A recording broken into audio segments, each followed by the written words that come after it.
ପାରଳାଖେମୁଣ୍ଡି ପୌର ପରିଷଦ କାର୍ଯ୍ୟାଳୟ ସମ୍ମୁଖରେ ବସ୍ତି ବାସିନ୍ଦାଙ୍କର ଆମରଣ ଅନଶନ ଜାରି।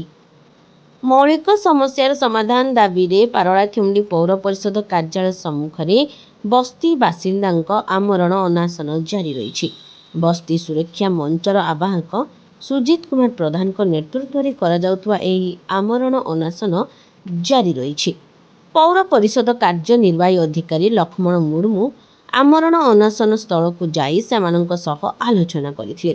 ଏହାପରେ ଶ୍ରୀ ମୁର୍ମୁ ଗୃହ ନଗର ଉନ୍ନୟନ ବିଭାଗର ଜାଗା ମିଶନର ନିର୍ଦ୍ଦେଶକଙ୍କ ନିକଟକୁ 14 ନମ୍ବର ୱାର୍ଡ ଅନ୍ତର୍ଗତ ସଞ୍ଜୟ ଗାନ୍ଧୀ କଲୋନୀ ତଥା ଶ୍ରୀ କୃଷ୍ଣଚନ୍ଦ୍ର ଗଜପତି ସ୍ୱୟଂଶାସିତ ମହାବିଦ୍ୟାଳୟ ପାଚେରୀକୁ ଲାଗିଥିବା ବସ୍ତିର 10 ଜଣଙ୍କ ମଧ୍ୟରୁ 6 ଜଣଙ୍କ ତାଲିକା ପୌର ପରିଷଦ ପକ୍ଷରୁ ପଠାଯାଇଥିବାର ଏକ ଚିଠିର ନକଲ ଦେଇଥିଲେ। କିନ୍ତୁ ବସ୍ତି ସୁରକ୍ଷା ମଞ୍ଚର ଆବାହକ ଶ୍ରୀ ପ୍ରଧାନ ଚିଠିଟି ଗ୍ରହଣ କରିବା ସହ ଅଧିକାରୀଙ୍କ ସହ ତର୍କ କରିଥିଲେ।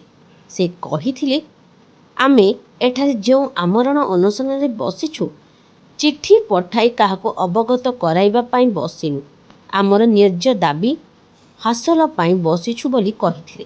ଯେତେ ଦିନ ପର୍ଯ୍ୟନ୍ତ ଆମର ଦାବି ପୂରଣ ହୋଇନାହିଁ ସେତେ ଦିନ ପର୍ଯ୍ୟନ୍ତ ଆମରଣ ଅନଶନ ଜାରି ରହିବ ବୋଲି ଶ୍ରୀ ପ୍ରଧାନ ନିର୍ବାହୀ ଅଧିକାରୀଙ୍କୁ ରୋକଠୋକ ଭାବେ କହିଥିଲେ। ଅପରପକ୍ଷେ ସ୍ୱାସ୍ଥ୍ୟ ବିଭାଗ ତରଫରୁ ଏକ ଟିମ୍ ଆସି ଆମରଣ ଅନଶନରେ ବସିଥିବା ଲୋକଙ୍କ ସ୍ୱାସ୍ଥ୍ୟ ପରୀକ୍ଷା କରିଥିଲେ।